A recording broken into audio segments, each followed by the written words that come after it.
What's going on, guys? I am Tony Curtis, and for years, my co-host Ceej and I have been hosting a show called Bruh Meets World, where we deep dive into the universe of Boy Meets World. Along the way, we'd occasionally drop what we call extra credit episodes, where we chat about new movies, music, shows that catch our eye. And now that we've officially wrapped our Boy Meets World journey, having finished all 7 seasons, we're ready for the next chapter, which we are calling BruhVision.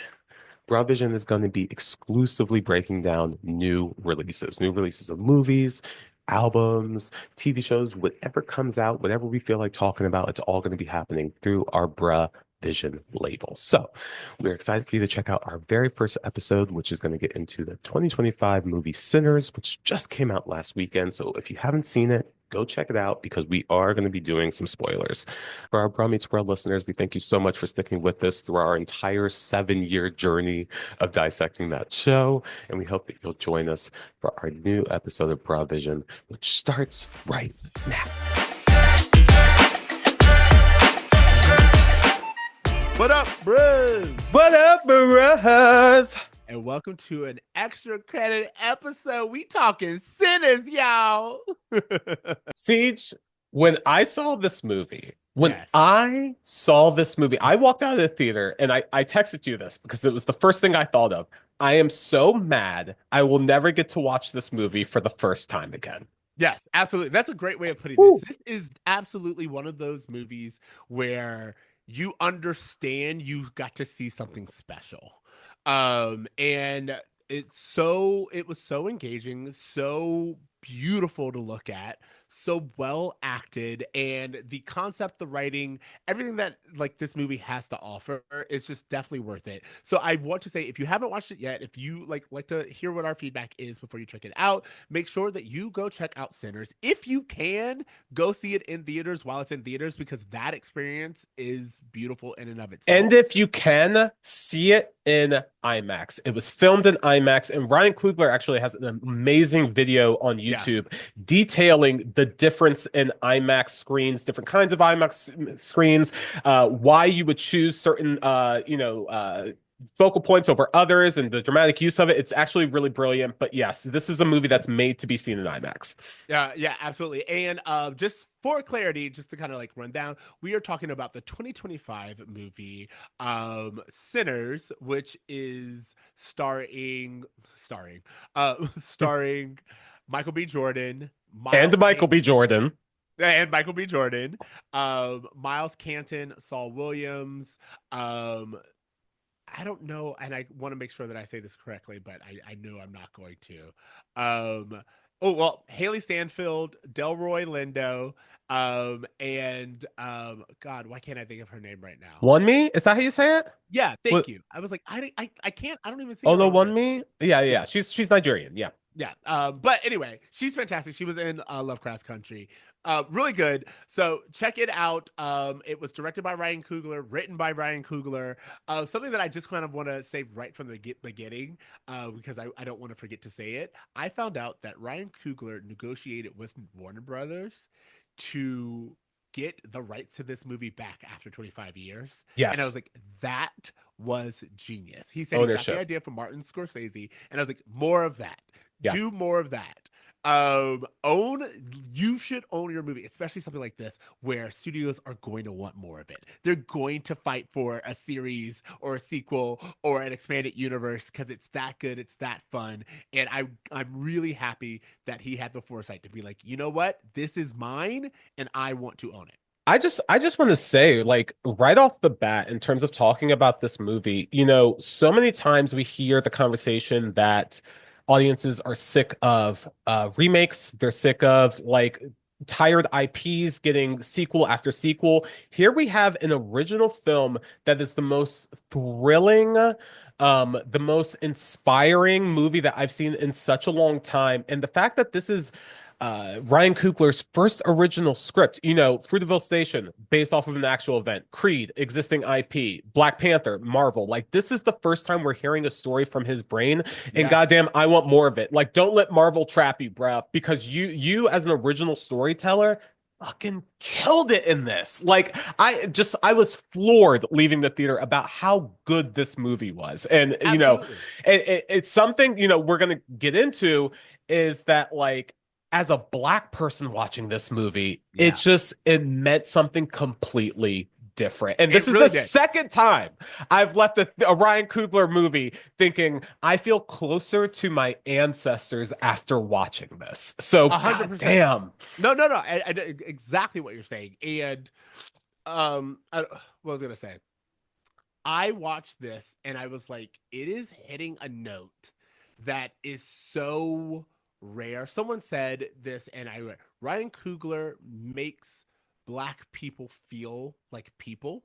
Yeah. And that's important because there's so many movies where if you want to tackle this kind of subject matter, this time frame or whatever, the black characters kind of become a language for white audiences. Yes. It is kind of their stories, their characters, the way that they talk, the way that they move, even if they are um directed by black actors, are still kind of from the viewpoint of for a white audience. Yeah. Whereas the way that he shoots black characters and black cultures, For us, by there's us. it's for us by us, and there is a humanity that comes across, and that humanity is what makes it something that anyone can relate to, but black people are able to see themselves. Yes, I want to dive more into exactly what you're talking about. But first, let's just quickly run through the cast and the highlights. Can we Yes. talk about Michael B. Jordan for a second? Yes, go ahead. I just thought that like, when I saw that he was playing twins in this movie, I originally kind of was a little hesitant about that. Like I felt a little apprehension about accepting Michael B. Jordan as two different characters, but I feel like he plays the Stack twins, Smoke and Stack, Yeah, it's the Moore twin twins, brothers, to be the Moore fair. twins, yeah, yeah, Smoke and Stack. And I have to say, I left that theater feeling like there was an actual distinction between both Smoke and Stack in both the way they carried themselves, the way they talked, everything. He did such a good job of playing two different people in this movie that in the way that Absolutely. it needed to in order to work. Absolutely. Now, I will say we talked about this previously, and I feel like it's a lot of conversation where so many people are like, Jonathan Majors was very like it is. It's there's nothing been confirmed, but it just feels like Jonathan Majors was supposed to be in this movie, and there was this time where they were really buddy buddy, and so it feels like this in fact was supposed to be Jonathan Majors and Michael B. Jordan. And I Oh. want to say, because of that, this story still works if they did need to make that choice because of the scandal that Jonathan Majors found himself in right around the time that this movie was being produced. Michael B. Jordan was able to carry it off and challenge himself.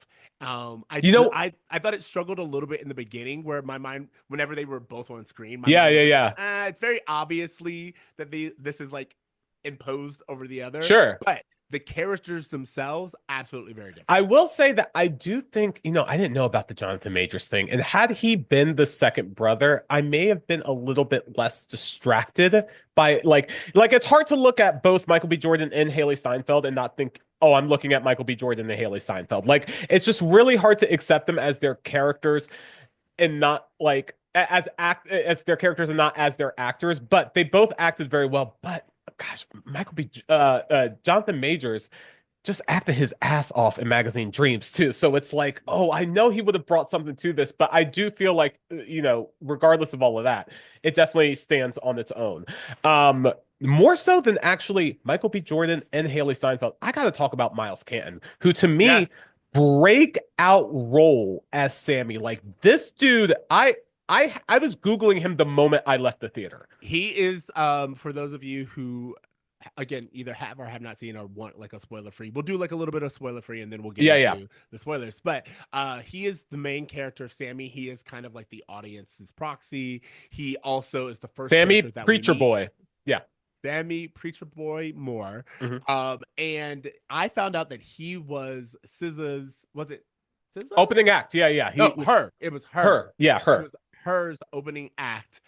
She encouraged him to audition for it. He has never been in a movie before, and honestly, it was someone where it's like the moment he opened his mouth, you were like, "Oh, you do have like this old soul, deep voice coming out of this little boy's face." He has a voice that like literally commands attention in Yeah, a way that like the script needs that in order for him to be the character that he is. I found a bunch of videos of him on TikTok singing in the church since he was like 5 years old. This dude has always had this voice. yeah, And like honestly, say what you want about the church. They don't make singers like they they used don't. to. The They don't. church is literally music theory for the Black community in terms of where we learn to harmonize, where we learn to just like get that soul into our voice. And I feel like R&B has been lacking due to the lack of church. You say what you want. I know church is problematic, but if nothing else, the singers that come from it, you can tell they got some God in them. And I think that like to not like jump the horse a little bit, but I think that this movie is commenting on that. Like we Yeah. open up in a church. Like Yeah. that's our first real big scene. And I think there's this idea, this movie, as much as it is a love letter to Black culture, it's also a love letter to Black music Yeah. and the history of Black music. And Here's a there's question. so much. Go Is ahead. this movie a musical? It's funny that you say that because I would argue that it is not a it is not a musical. It is a movie with musical numbers. Does that make sense? Yes, I But I can understand see that it. I argument. can see it becoming a musical. I can see this on Broadway, and it Oh would yeah, make I sense. could see a stage show of this in a heartbeat. I would argue that it's a musical because I don't think you can remove the music from this story and it still makes sense. That's a good point. But the thing is, for me anyway, a good musical, the storytelling and the musical moves you through one moment to the And next. that's you are right. There's no And storytelling being done through the music. You're right in correct. that. Well, I mean, there is, but the difference is it's selective. It's not constant. Yeah. And that's the one reason, because I did have that thought. I was like, is this a musical? But again, no matter what, I was like, no matter what, I could see this on stage. I could see them converting this into something because the stories, the elements, the characters, they all translate And the perfect. music is fucking gold. It's It's so good. so good. And what was it? Ludwig Yes. Gungerson, who used to work with Childish Gambino, he did Yeah. the Black Panther soundtrack. He did his thing in this Yes. because not only was he able to contemporize blues and folk from like the 1930s, but I mean, no spoilers, and we're going to get to it and everything, but there's a scene where it intermixes with modern music in a way that's so brilliantly done that I was floored by. And so I just had to give Ludwig his gold, like his little, treats there because he really did. Like, I left the theater and I immediately downloaded the soundtrack. Well, not only that, but like music theory is Yeah. very prevalent in this movie, Yeah. and the idea of when and certain characters kind of signature calls and how to use music and how to use sound and what the importance it means of the moment, all of that is very intentional in its usage, and that's kind of what I think we're responding to. Is this, it's not just this person knows how to make a really good soundtrack, it's they know when to use that really good soundtrack. And this is also a white boy who understands Black music in a way that very few do. Like I would put him up there with like what's his name? I have his book, Ruben, who did Def Jam. I have no idea, but Yeah, just like there are a few, there's sometimes where like there are some white dudes who just get it, and this dude has always gotten it. He's always gotten it.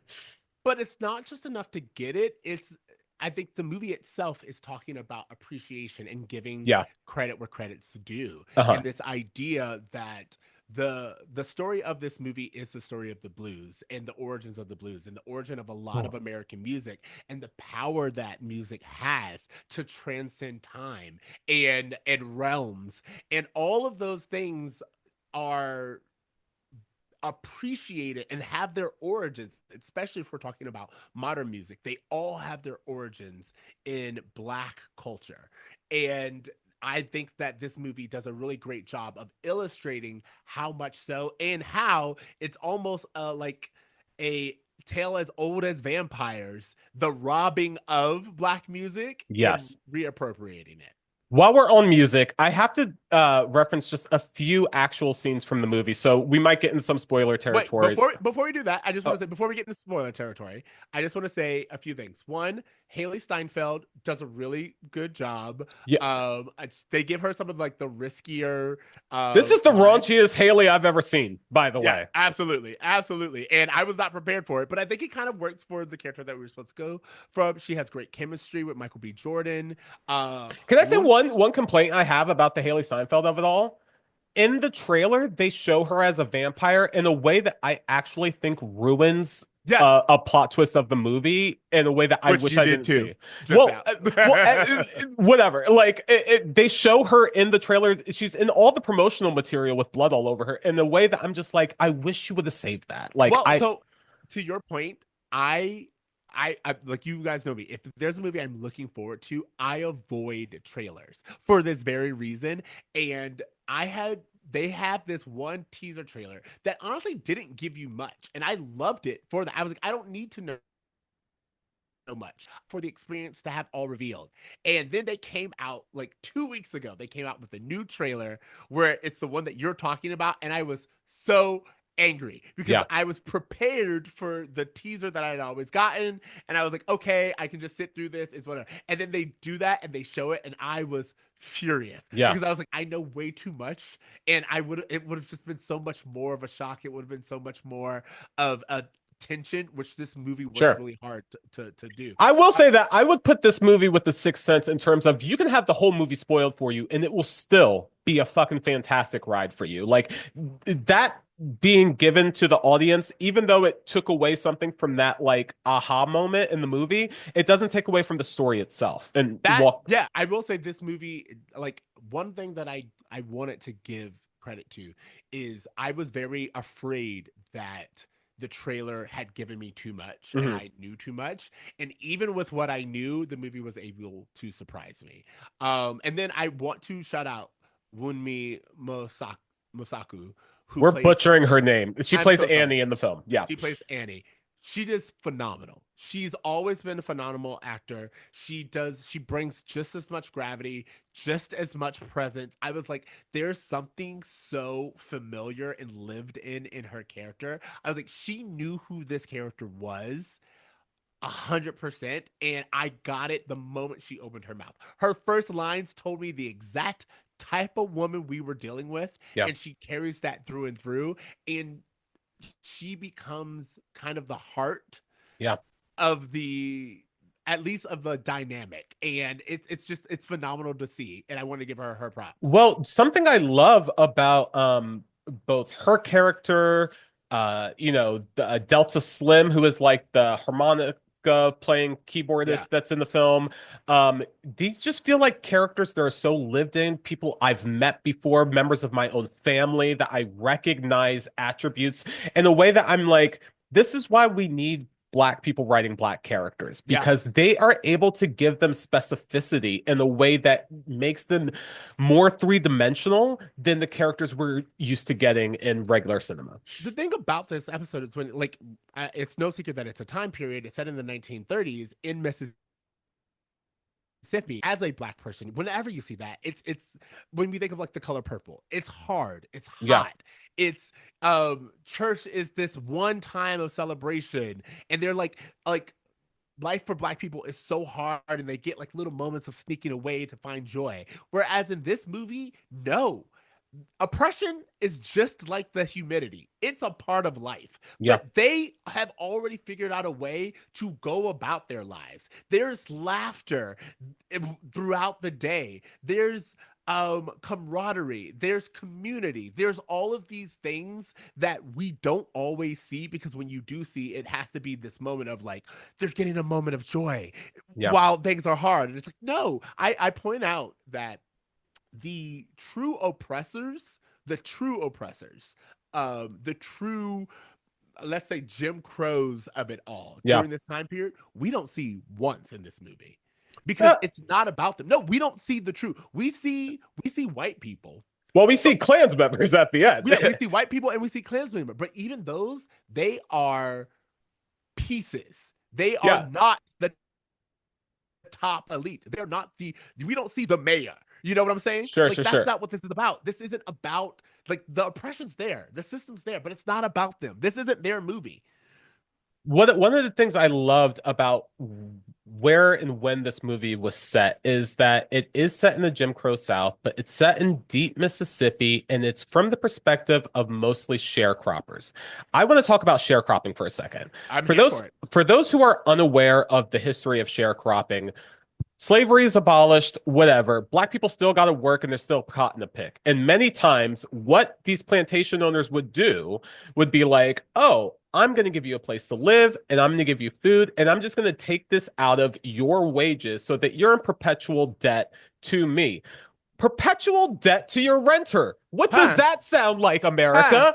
Um, so for them to like highlight sharecropping at a time where I feel like we're kind of descending into a society of sharecropping, I just felt was such a poignant parallel to our systematic exploitation that we're experiencing today.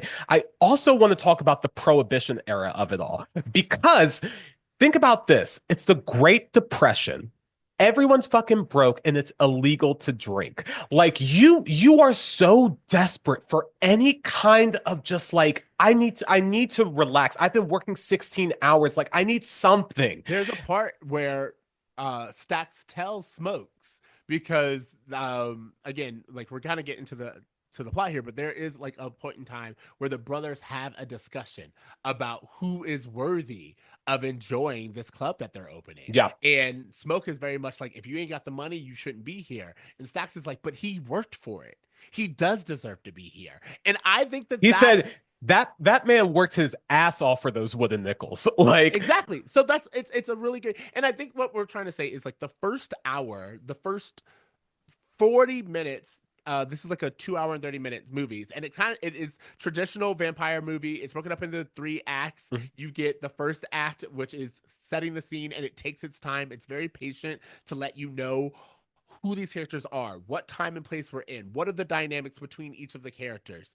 And we don't really get much of the horror element yeah. until the second act. And when we do, that's when we are introduced to Jack O'Connell. He plays Remick, and he does a really good job of being this big bad that is not only very obviously someone who we should be looking out for, but to me, he plays a very convincing I'm going to use the term loosely, devil here, in the sense that there's something alluring about him.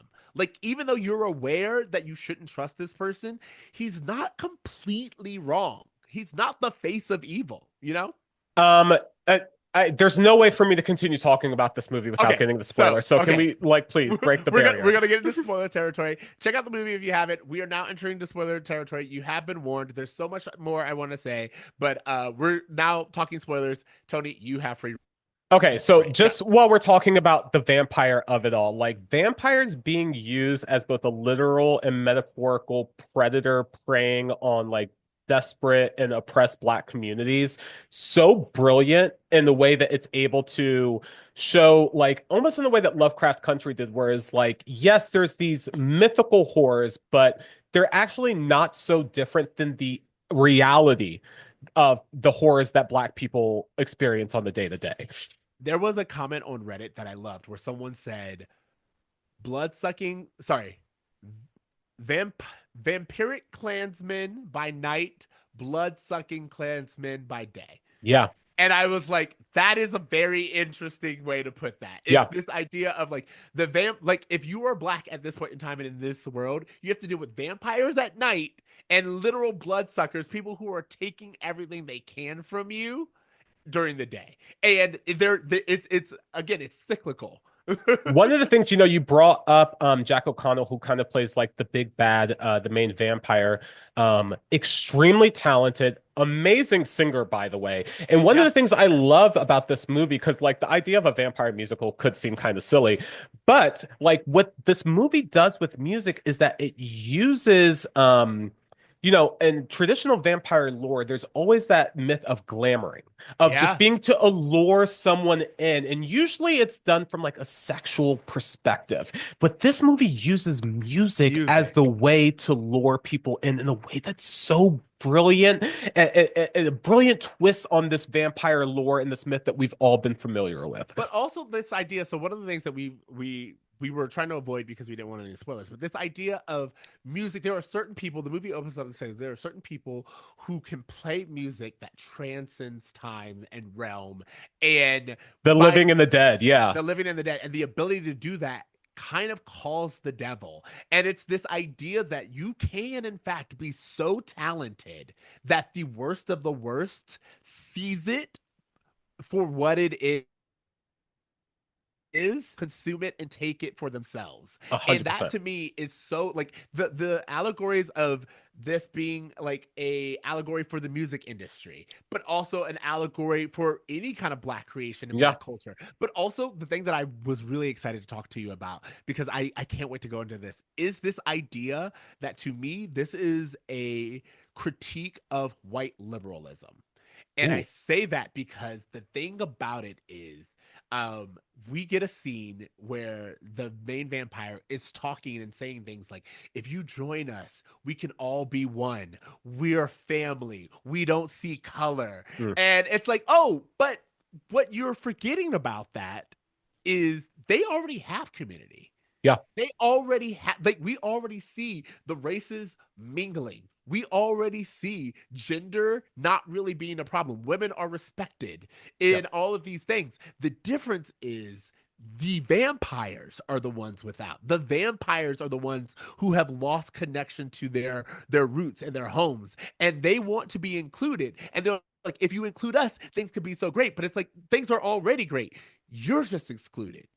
You're the ones who are in need. Yeah. And you're trying to make it that if we join you and literally give up ourselves and assimilate to you, the alternative to the, again, the oppressive big bad, Hmm. if we instead join you, then we can have access to the power that white people have. But in reality, we don't need that power. We have all the power that we need within I ourselves. You don't have access to it. I have two things about that. First, just to go back a little bit, you were like, there's such a thing as like a talent that's so magnificent that it like conjures the devil. When you think about how we use the word soul, like soul music, oh, I felt that has soul to it. Like Yeah, if a music has that much soul to it, who would be attracted to that soul other than a devil? correct. Love that.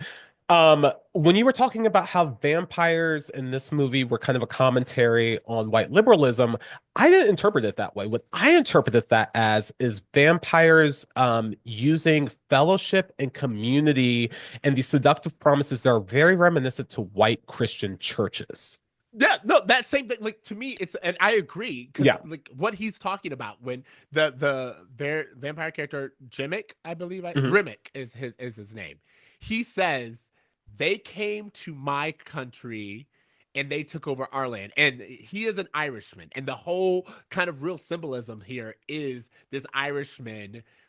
Which is very important when you know the history of race in this country. This Yeah. Irishman himself has been robbed of his homeland, Yeah. and he is looking for a connection back to his people. And so, but when he says they robbed me of my land, the Christians came into Ireland and robbed them of their culture. That's what the Christians Yeah. did. So you're right in that. But what I'm saying is the reason why I say this is I'm really big on color theory. And the color theory in this movie, you get three main colors: blue, red, and yellow. Blue is kind of seen as uh, sincerity, like Sure. authenticity, so to speak. Or Uh, very just poignant to a movie based on blues. yes, yeah, they're like, again, it's like the livingness, the life, the humanity of it Yeah. all. Red is kind of associated with sin, like the stain of sin. And yellow is towing that line, being in the middle, not quite being one or the other. And I say all that to say, Smokes is blue, so that kind of give us our character. We kind of knew that Smokes would be Stacks, the loose free one, the one who Mhm. engages with the white woman, the one who is ready to just kind of live by id. His colors are red, and when we meet Remick, it is all he has red eyes. Yeah. And it's this thing of being blue, democratic on the outside, but red on the inside. Your Mm. soul is red. Your inner being. You can look the part. Because as I said, Yeah.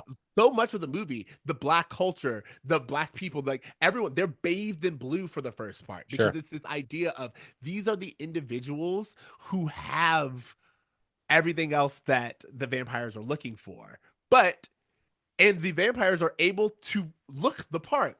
But when you really look at them, the red is on the inside. And I think that that to me is what I was getting with again this color theory of America is very divided up in red and blue, but then also those who pretend to be Yeah. red. I mean, those who pretend to be blue and the sins of the red. So that was my thing. A few things about that. One being that I was a little distracted at that part just because Ryan Coogler has gone on record saying that he was inspired by the movie Puss in Boots Yes, I love it. for the red eyes. So I immediately kind of giggled all when I saw that. The other thing is that there's a moment where, okay, so we've already kind of talked about, and you did a great job of introducing this concept of how diverse the South is in the way that we don't typically see the South being very diverse. In this movie, we see Southern Asian people. We see the Native Americans in there. We see white passing black people. Like we see the Yeah. whole gamut of everything. And one thing that's really interesting is, when the main bad Remick is first introduced, he's being chased by Native Americans. He gets to a clan member's home, right? And he's basically able to use the white people's racism Correct. to infiltrate them. And then when the people of color come up and say, hey, I want to warn you about this person, they're too racist to understand the warning. And in Yep. this country that we are currently in, it is Yes. really hard to not see what that's talking Oh about. no, but parallels of being like, I'm trying to warn you. Like you said, he looks and the vampire notices the clan's hood. Yeah. He notices. Like, I don't even think we see the native guy actually see Yeah, yeah. the clan's hood, but the vampire does. And he knows that he can use that again. He says, they're hunting me. And I immediately was like, oh, it is people who know who you really are. Yeah. It is the people who can see you and who are they are trying to save your white ass. And you are so racist. You're so racist that you are sending help away without realizing that you are signing your own death warrant because the native people look at that and they're like, you know what? I tried. I May tried. God be with you. Yeah, good luck.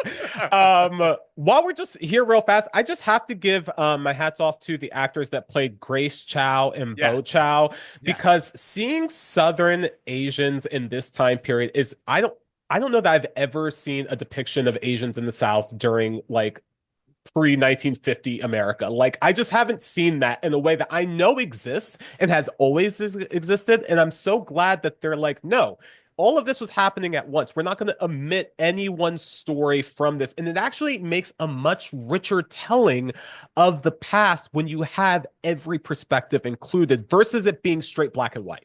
Well, yeah, and again, to me, what is interesting is this idea of the again community.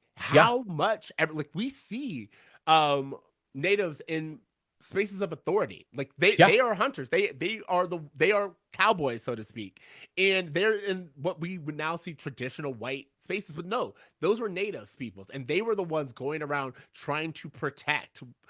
Like what we would Yeah. call the police, so to speak, nowadays. And then you have the Asian couples, the Chows, who are they are essential parts of the community. Yes. They are not outsiders. They are part. They understand. They respect. But also, this is really important, they're not trying to assimilate. They're not No. trying to be Black. They just happen to work in a Black neighborhood and they understand. And they're also not trying to take advantage. Yeah. They understand that they are there and they have a service that they can provide They're and they part of the community. They're yeah part of their community in a very active way. And one of the things I love about Ryan Coogler, one of our major complaints with, a lot of more pedestrian television and movies is that there's a lot of telling and not showing. There's yeah a brilliant scene where Mr. Chow is in the black side of the street on the black businesses, and he's like, let me go talk to my wife.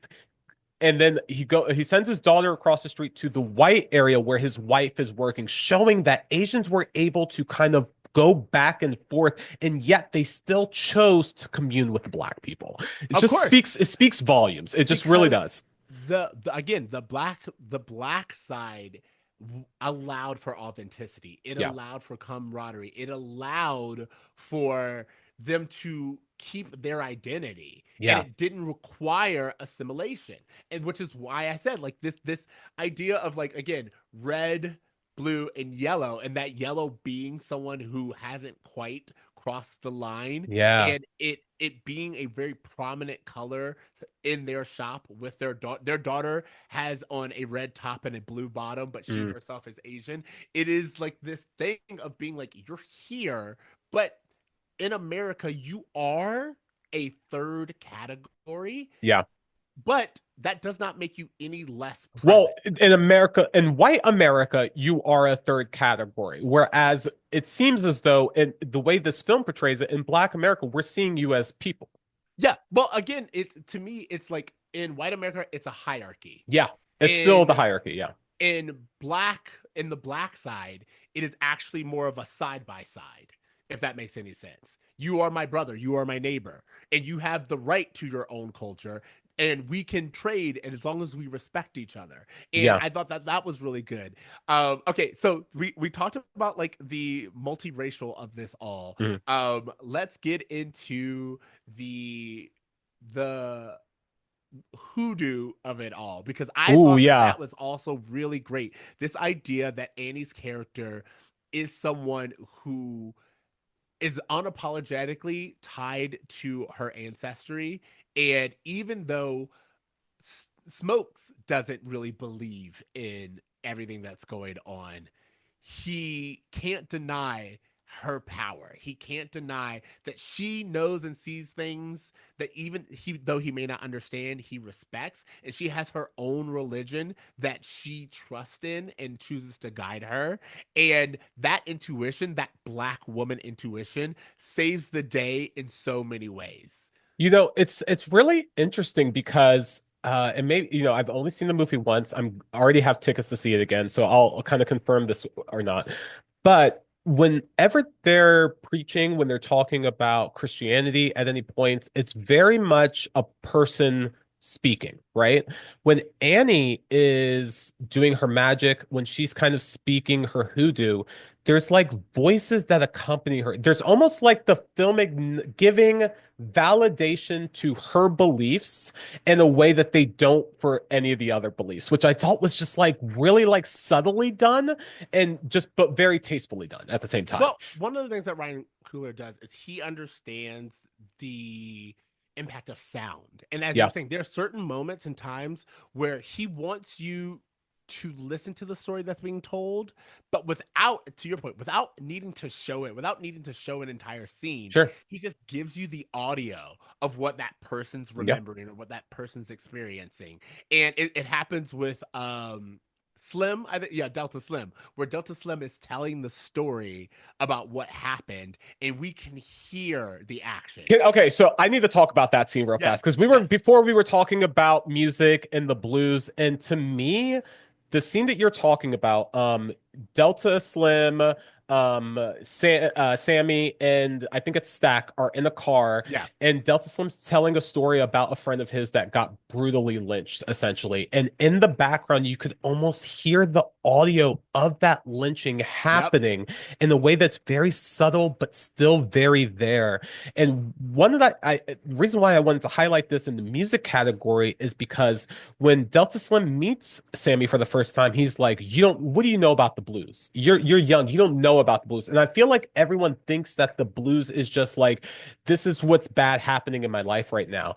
But when Delta Slim is having this conversation, telling about this brutal lynching, he is so overwhelmed with emotion and he has no other way to express it that he immediately just starts singing the blues in the way that makes you stop and say, you know what, this is not superficial. This is not like surface level up like troubles that people are singing about.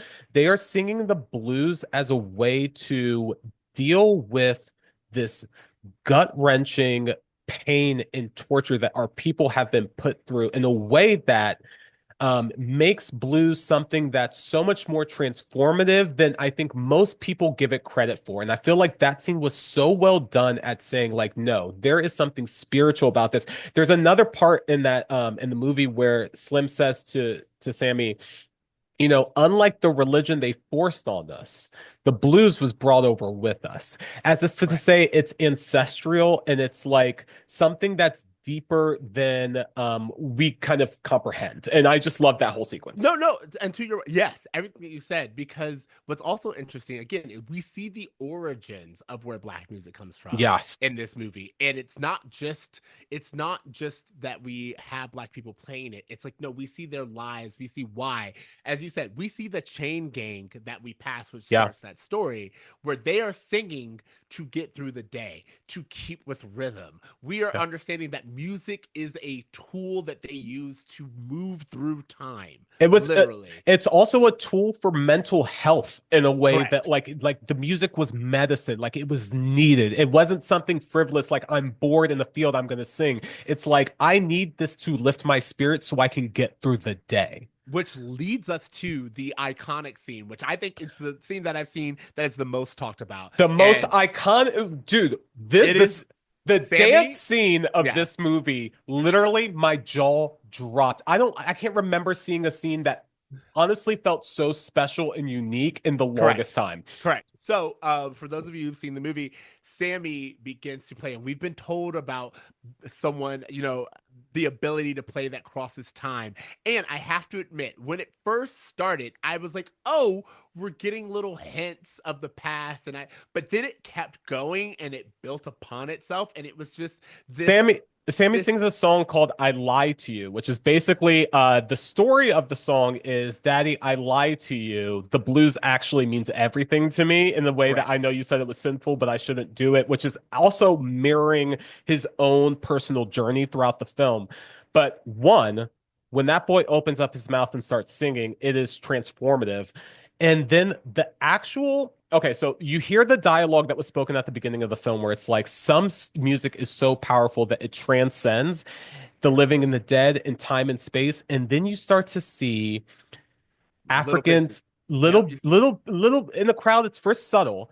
You start to see people who don't belong in that timeline. It's the Yeah. 1930s, but I'm seeing Africans and I'm seeing Afros and I'm seeing beat like break dancers and I'm seeing people who look modern. And here comes like a futuristic guitar dude playing funk and Funkadelic. Yep. funkadelic, and then the music starts to adapt musical art forms date before and after to kind of showcase the feeling of what it is to hear music that penetrates that time in a way that I was in tears from. Like I It just was so all moved by. blends together, and we see the evolution. We see, as you said, it pays homage to the original instrument, which I don't know, but like the origins of the guitar. Then we Well, see the first this because guitar.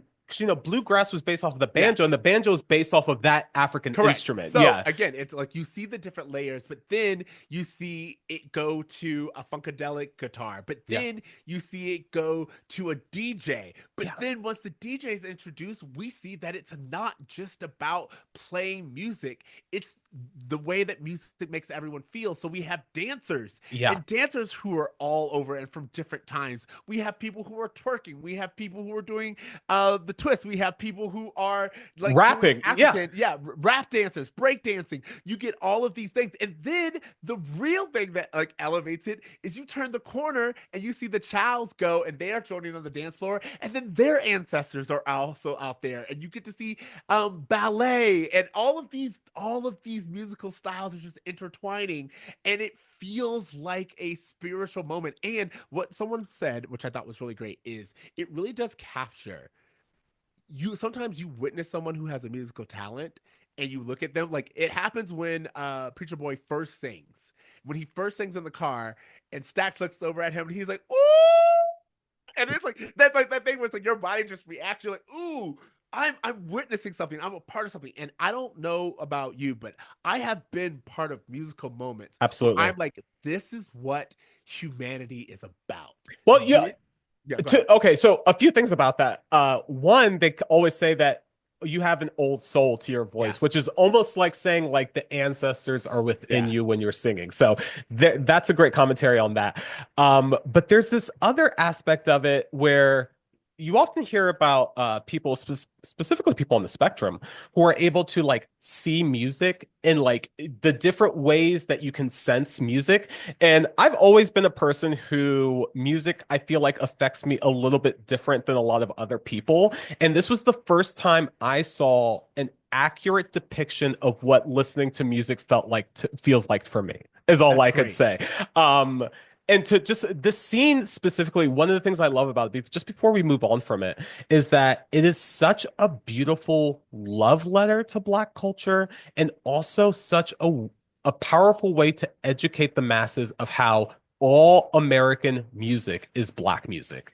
Correct. Everything that we've ever had has come from Black music. And it's Yes. you could see from the banjo that got appropriated from African instruments. You can see how rock and roll and jazz and all of this is from the voices of Black people. And it's a consistent through line from the beginning to now that you can feel that how our ancestry led to each like different interpretation of an instrument or sound in a way that I was just really floored by. There are two things that I want to point out. One is this idea that it is everything you said is true, but again, by bringing in the Asian culture and this other Yes. stuff, it's like it's not just that Black music. It's that when you do it right, the right music transcends cultures. Yeah. Good music is just good music. Yeah. And I think that's important because A, that scene is what calls the vampires to this space. Yes.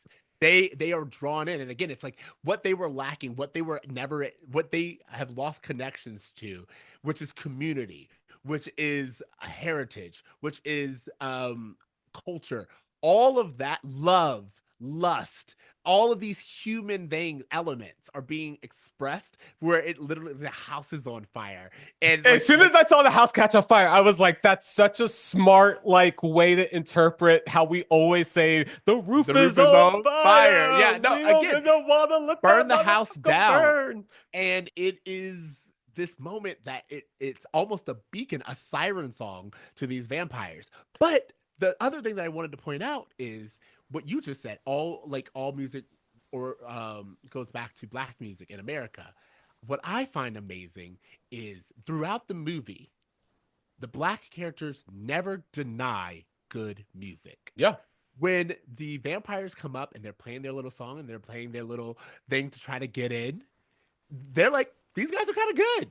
Like it's not like they are not rejecting what they see. They are never like even when Delta Slim is telling the story about how they were taken to this mansion and they were forced to play. They were like the white boys started to play as well, and we had to switch it up on them because they were doing so good at mimicking us. And this Yeah. idea that when you were Black, when you were someone who is so secure in in what you have, you are not threatened by anything else. You welcome other things. And the issue that the vampires have is that they have lost their connection to what is theirs and they want to consume. They want to have what you have. It's a great portrayal of how oftentimes colorless people are envious of the soul that's present in our culture, but when they copy and replace it, the soul is omitted in a way that's so Correct. like specific in this movie. Um, Correct. the ditty that the vampires are singing when they first show up is actually a white folk version of a black folk song that existed way before. It's actually, I looked it up. It came out in like the 1930s. Like it's very much of the time. It was a black song that they were doing a white version Of of. course. I Um, assumed that was the case because this whole movie is about appropriation and the ways in which, specifically in music, white people will come and claim it. But I also want to say that there's the scene where we get the vampires. He has turned a lot of our guests, and now there are more people, and they are able to sing collectively. And we get to see Remick do this Irish jig. And yes, again, to me, that was that he could not do it in that way until he had these people but who had even just then, he wasn't able to conjure and break the transcendence the way that the living was. no. Despite, even with as many people as he was able to recruit, he wasn't able to do it. One thing I want to say before we move on is you were like, black people are still able to acknowledge good white music. When they're debating whether or not they want to let them in, they're like, you're good, but you're not going to play here. Correct. Like you like Go somewhere else with that. we acknowledge that you're good, but this is a juke joint and they want real music and you ain't it. And I just feel like that it's the Taylor Beyonce conversation. It's like Well, we can acknowledge that you're good, but you're not this. well, not only that, it's the they not like us of it Yeah. all. But the thing that I really it's their saving grace. But what is interesting is the reasons why they can't join is because of their own systems, their own oppressive systems. Smoke says if he comes in here, what happens when someone steps on his shoe? What What happens when happens with someone looks at his girl a little yes, too long? we're gonna have It's a bigger trouble than a fight, and I it's love that. it's not that we don't think that you can play. It's not that we don't think that you deserve to dance. It's that once you enter here, it's no longer a safe space for anyone Mm-mm. else. And again, they don't even know that they're vampires. Yeah. But the moment you enter into the room, it no longer is a safe space for everyone else. And The that is yes. the important part. The thing that allowed the vampires to infiltrate the white community is the same thing that's preventing them from infiltrating the black community, which is regardless of if you're a vampire or not, you as a white community have always shown us that you cannot be trusted. 100%. You cannot be trusted. And I want to say, because this is my favorite part, when Annie is like, something ain't right. I was like, yes, again, because there's something like we've had someone who, again, to be fair, it's it's almost like a sad thing. He has been turned. We know that he is maybe one of our earliest examples of an innocent. Yeah. And he is just a hardworking man, but he has been turned by them. And he comes back, and Annie is like, hold on, things aren't adding up. Why aren't you? You've never asked for permission before. Yeah. You and your big size ain't just push him to the side. Why? And not only does she say and call him out, but she literally says, "Why can't you just say it? Say that you dead." And I Yeah. was like, "Oh, I was not expecting you," but she calls it as she sees it, and I loved that depiction of someone who not only was smart enough to understand that something was off with someone that she knew, but also smart enough to be like, you you need to be like everyone needs to be informed Yeah. of what we're dealing with in a way that protects all of us. I thought that, there's so many vampire myths out there that you could pull into the story. And the idea of having to be invited in, I thought was such a brilliant one because we are constantly telling our community, you need to stop handing out invites to the cookout. Like, you need to be Yes. careful about who Ah. you invite into the cookout.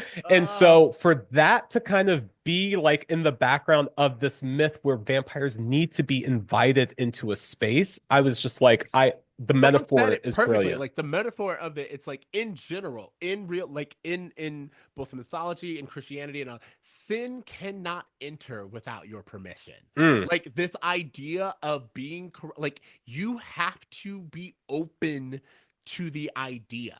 Like the whole your body is a temple, it's like you yourself have to have some kind of openness, some kind of willingness in order for it to cross. It can't. That's actually like this idea that sin can't just come and attack you. You Yeah. yourself have to be somewhat permissive is really amazing to see. And I love that they hold to that. And it is amazing that of all of the rules, that's kind of like the one constant that truly understands what a vampire is about, 100%. You know, which is I it has to be invited. Go ahead. there's a few other notes that I just wanted to get to, and one is the role of money. We already kind of talked about this a little bit earlier, where they were like Smoke and Stack are having the conversation of whether or not they're going to accept plantation money or not. But the whole reason that they send out Mary to go bring those vampires back is because they are desperate for money. Well, And I what? think it's important to note Mary does this. And to me, Yes. that is this idea of white women thinking that they can play both sides. This Mm. idea that white women are like, oh, I'll investigate this. I have an authority here. I Well, have what she power. says is they're more likely to be honest with me than you, which I Correct. actually thought was a good observation. It's not wrong, but that to me, that in itself says that she is Yeah. aware of the system, that she can't just accept things that the way they are. She is trying in her own way to help, but it's like you can't help if you're actually part of the problem. You get what I'm saying? I Because you are also the most, just like they are most likely to be the most honest with you, you're the most susceptible to betraying us. And Yes. that is the point. Yes. And her being the first one to turn is the great That's the point of point. that. Like, and then again to that point, just because you had brought it up, um, my color theory thing is Oh, she's in the yellow. well, and no, she's not in yellow. With She's the in a dress that it's what's a light pink. It's a oh. light pink, which is a mixture of white and red. And this, again, Mm. like I said, it's like this mixture of both purity and the stain of sin. This woman who, again, she's not fully white. She has a little bit of color in her. And this And a idea, time where one drop rule was king. correct, correct. So this idea of her herself being a representation of that time, of the stain of sin, so to speak. But I was also going to say, look at the two vehicles. Stax's car is red, and it's a fancy car. Smoke's car is blue, and it's a working man's car. Mm. And the money that we see, the plantation money, is red. And so again, it's like all of these things, anything that's pursuing the wealth and Yeah. trying to be part of the capitalistic Yes. system, the barn itself Yeah. is red. And again, it's like all of these symbols of capitalism, all these symbols of exploitation, all of those are red, which I thought was really, really interesting. And I know we're not at the end of the movie yet, but for the last thing like line of dialogue between like the white Klansman and Smoke to be like, how much money do you need? As Correct. and like him understanding that the pursuit of money is actually what led to all of this happening. And him Correct. having to understand that like we can't chase this anymore. Like I'd rather, you know what I mean? Like that Yeah. I feel like was so brilliantly done. I just want to pause and talk about Mary a little bit more because Yeah. the entire movie, you're kind of, at least I was, a little unsure of how I was supposed to feel about Mary. And it wasn't until she got so many sign-offs, specifically from Annie, that I was like, okay, Yeah. Mary represents that white girl that's around. And Yeah. we all know the cookouts where it's like, oh yeah, my cousin's married, like whatever. Like we all have like that family member that's like, oh, that white person's there. Oh no, they family. As the person married to that white person, I can say yes. And the thing is, like, to your point, there has been a vetting. Yes. There is a certain amount of this white person, even when they like discuss her lineage, it's like you are not considered as white as the other whites for whatever reason. There's a reason why you yourself gravitate towards us, and it's because you yourself are not considered the whitest of the white. Yeah. And on top of that, you deal with black culture, you respect black culture, you Yeah. respect the dynamic, you respect the understanding, but you're also not blind to your position. And all of 100%. that is truly important. The thing is that does not negate the fact that you yourself are the weak link. You Yeah. yourself are in fact the one thing that your presence here actually does create a sense of harm, because even though you're welcomed, even though we treat you like family, there is a bit of you that can be turned against us and used against us Well, I more than also feel anything like else. it's a great metaphor for when white people get too comfortable and feel like they have a complete understanding, even though they're still on the outside. Which is And what I was talking about yeah, when it's her hubris of being like, it's oh, the I can hubris. go by myself, and you're like, no, that was like your hubris of being like, I can play both sides, Yeah, I can do it. It's like, no, you made yourself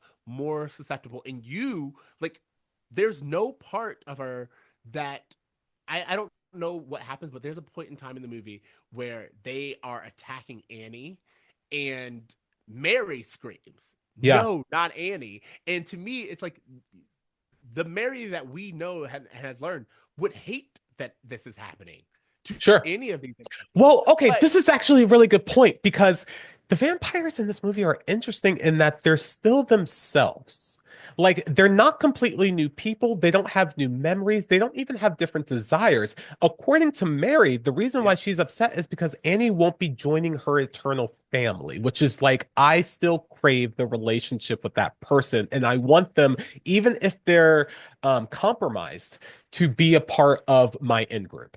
well, and to that point, which I thought was really interesting, the reason why we learned this is because Annie says, "Oh, she thinks that they are. I think they call them hates, Hmm. but she thinks that they're hates at first, which switch bodies with a person's soul. But this is like, no, vampires are different. They trap the Hmm. soul within the body, Yeah. and I thought that was, which means that they can't move on.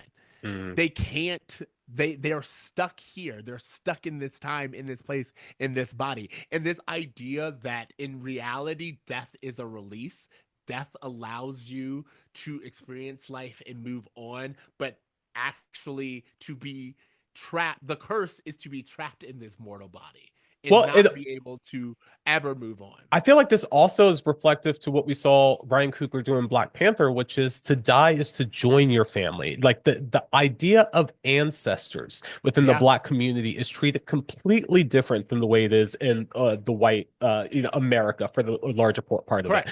I'm sorry. Before we move on too much, I have one more thing I want to say about Go, Mary, go, go, go. which is that at first. Stack is kind of positioned as like almost a playboy with Mary, but there's actually a really powerful scene where she's like, "Why don't you just tell me the truth?" And he's like, "The truth is, I'm in love with you, but to be with you is to put you in harm." And Yep. to actually like put a spotlight on what I imagine was probably not an irregular occurrence during this Yeah. time period of Jim Crow, which is that interracial relationships happened. We know it happened because there's half of us are Yeah. like like have white in our DNA, Yeah. so it's gonna happen.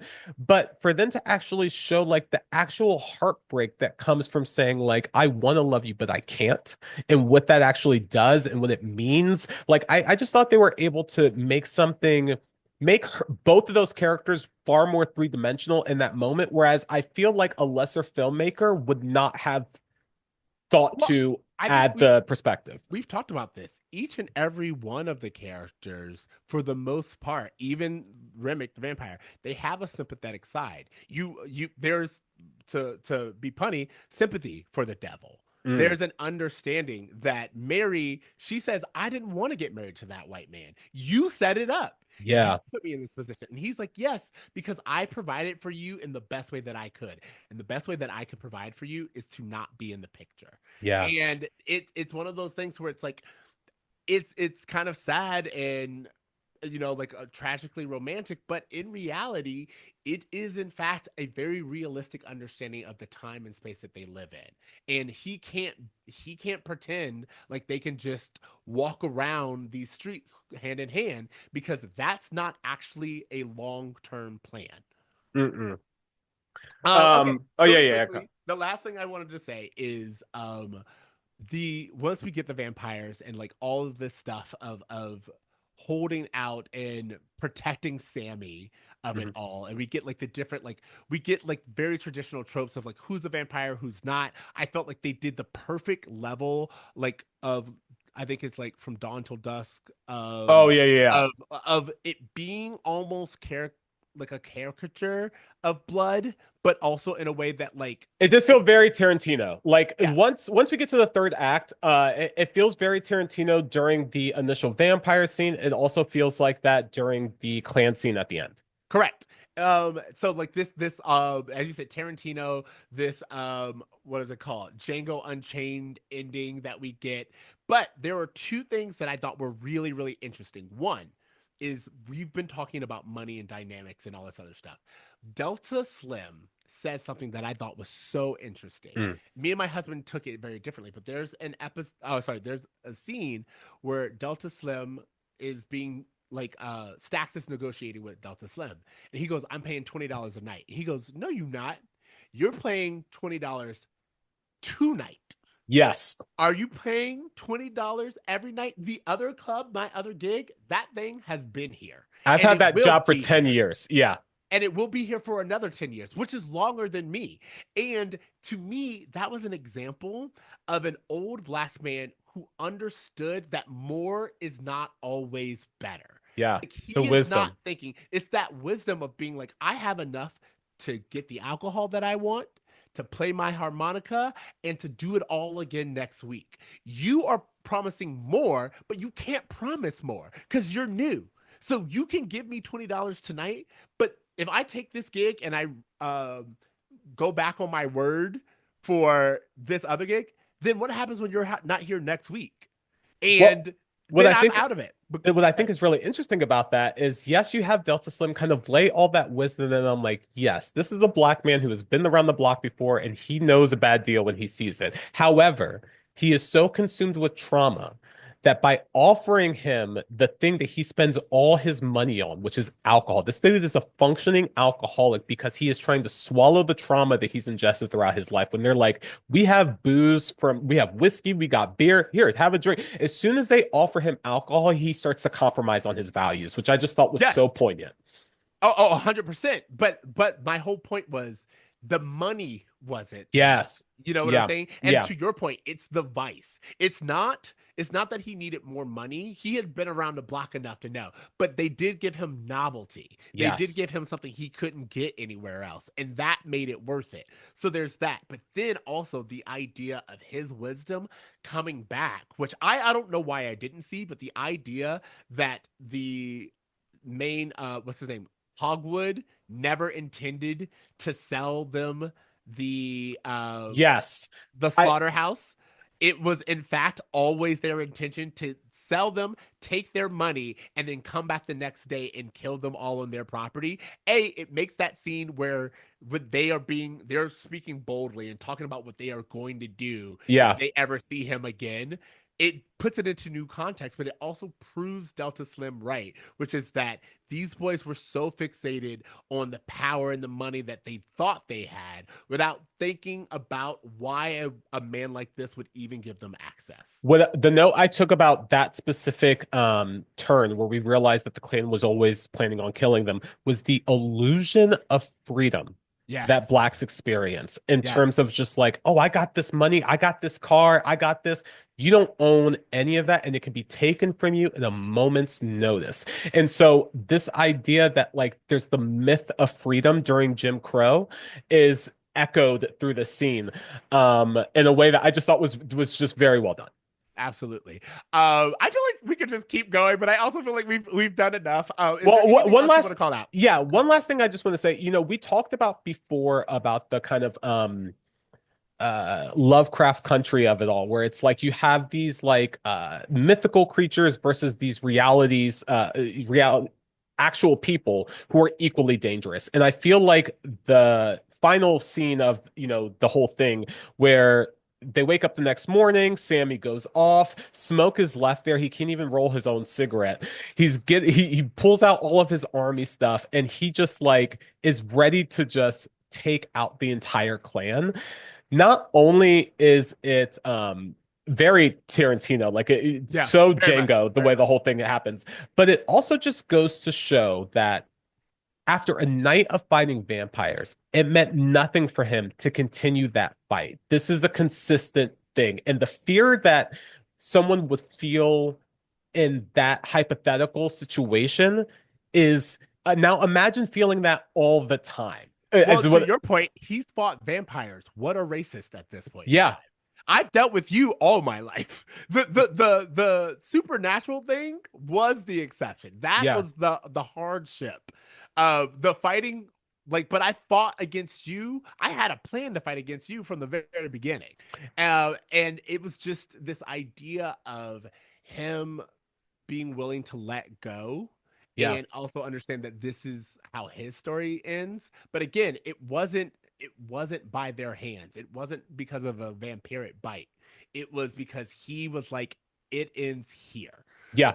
And I think it's just a great way, like, in our current political climate, the Black community has had a very kind of firm stance of like, y'all need to figure this out on your own. Yeah. And yeah, this is scary, but we've seen it all. Yeah. And I think that this kind of feels like the way this movie ends feels very similar to the moment that we're in. We're like, yes, there are unprecedented things happening, maybe vampires, maybe not, but we've seen it all and we're ready for it. To So this that's point, it's funny 'cause to me, I feel like the theme has been like, I don't know, let vampires come. Like again, I'm dealing my stress level is up here on a daily. yeah. Vampires is just part of the course. And I feel Sure, like why the not? fact that we had like aliens introduced to our society and everyone was like, am I paying rent tomorrow? It just feels very similar to this idea that like there's nothing that can really be introduced to a community that's been in constant oppression that's going to really shake them up that much. So Exactly. They're like, how can I fear monsters when I deal with capitalists on a yeah. daily basis? Like I'm living in the jungle. I already have like different predators around me. What's one more? Exactly. So, really quickly, I did you see the mid credits and post credit? Yes, I saw the mid credits. I didn't see the post credit, but then I saw it online, which the post credit isn't much, but the It's mid not much. credit scene is I It's love. the one that really expands the universe and lets us see. And I have to admit, there's this idea of we get to see Stacks did not die Yes, and Mary did not die. And I was like, oh, it actually was the good um what's it called? Like trick of the camera, smoke and mirrors, sure. because this idea of good fake out, so to speak, Yeah, because so much was going on, you do forget that you don't see either of them sure. meet their end. And we have met so many, and we do see so many go that they do just kind of slip through the cracks. But when years later we have seen a um, preacher boy who has gone on, his father was like, you have danced with the devil, you have seen the evils, and he goes, I would still rather be myself and value my gift than to give it all up. I thought He it was was like, such a powerful scene when he's covered in blood and his family, his dad's begging him to come back to the church, and the camera just cuts to him in a car holding his broken guitar to his heart, just crying, understanding that he is choosing himself. And the fact that it skips ahead and you see a very talented blues musician, Buddy Guy, plays yeah, Sammie in the future, to see that he just lived this full life of doing exactly what he wanted to do. I just also feel like is very symbolic to how Black people have had to pave their own way and go against the grain in order to get what they want out of life. So absolutely. But then you get, like, we're in 1992, we see a 1992 version of Stax and Mary, and love his jacket. yeah, I want that absolutely. jacket so bad.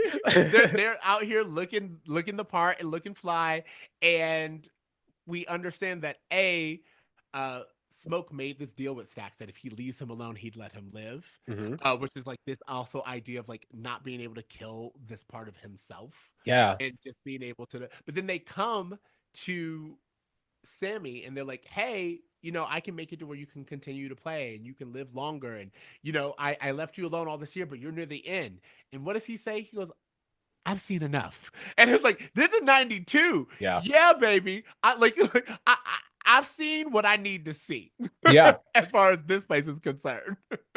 Um, I don't really have anything else to say other than I literally can't wait to watch this movie again. I've been listening to the soundtrack, just full body chills. I got emotional. I cried. I laughed. I just can't remember the last time I had such like a transformative experience in the theater, Black Panther included. So I can't say enough Yeah, positive things about this film. I will say there's one more thing I want to like throw in really quickly. We didn't spend a lot of time with the Chows, even though we talked about them and their significance. Oh yeah, But yeah, yeah. this movie does so good at its imagery, and there is a scene where, um, what's his name, Bo Chow, threatens their daughter. And Grace goes out there and she kind of makes a Molotov cocktail and she runs at her husband and she kills her husband and they are burned alive together.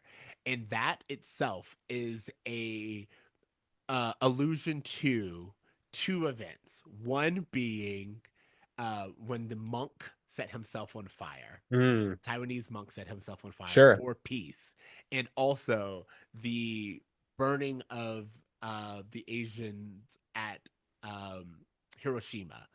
And mm, the scene themselves are reminiscence of the death and destruction that Asian people have experienced sure. in their own liberation. And I just thought that was really great that in I a movie filled with images and allegories to Black struggle, Yeah. they also were able to give the two Asian people and characters their own version of this is their history as well. Yeah, and I also thought that that was kind of calling back, and forgive me if I'm getting this wrong, but I thought I remember something about like these kind of honor killings that like soldiers would do in Asian culture where they would like take a sword and stab Yeah, themselves, like yeah, things like that, and how like that stabbing was actually really like focused on during that scene. I yes, definitely felt culture being yes. introduced in that moment, That definitely. was my point. It was like it was a combination of all of these Mm, Asian symbols of liberation and yeah. war and battle and struggle all in that one scene. And I thought it was just beautiful and I really wanted to call it out because this movie we talked a lot about like the stories and all this other stuff, but it's also just beautifully shot. It's also visually telling so many great stories, and it's just a treat. And I'm really happy that it exists. And I do want more original stories that blend genres. I was like, this movie actually, it is a musical, it Yeah. is a western, it is a period piece, it is a horror movie, it is a gangster movie. Yeah. Like it's all of these things in one, and it is possible to be if you know and have a vision and trust the right people. And you know, my last thing I just want to say about this film is that everyone's kind of saying, you know, we've heard over and over again, the movie industry is dead, Hollywood is dying, and all this stuff. It only takes one good film to turn the entire industry around and to make people excited to go to the movies again. And not for nothing, every trailer I saw before this movie, I was like, I can't wait to see that movie too. Like I just feel like this is just like hopefully the start of just like 2025 giving us some great fucking movies. And I don't know if everything is going to live up to what this was, but it did make me like it reminded me why I love film and why I love going to the movies.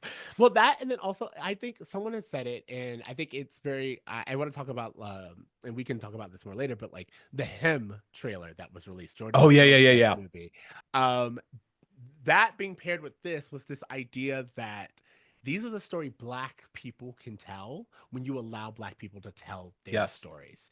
And I thought that that is like the thing that is really amazing about this movie is it allows Black people to tell their stories through their eyes, which is completely different than a white Sure. person telling Black stories. And it feels different and it lives differently. And what's crazy to me is I was in a theater filled with white people and they were loving it. Yeah. They were talking about how much they got out of it and how much they've been dying for something like this. And it goes to show that Black stories, Black humanity is relatable when you allow them to be human. And when you allow like singular directors who have a vision to do their thing without studio interference. Absolutely.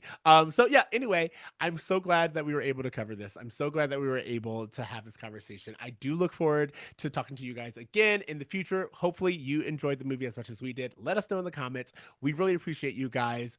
Anything else? No, go see the movie again. Go see the movie. Later, bros. Later, bruh.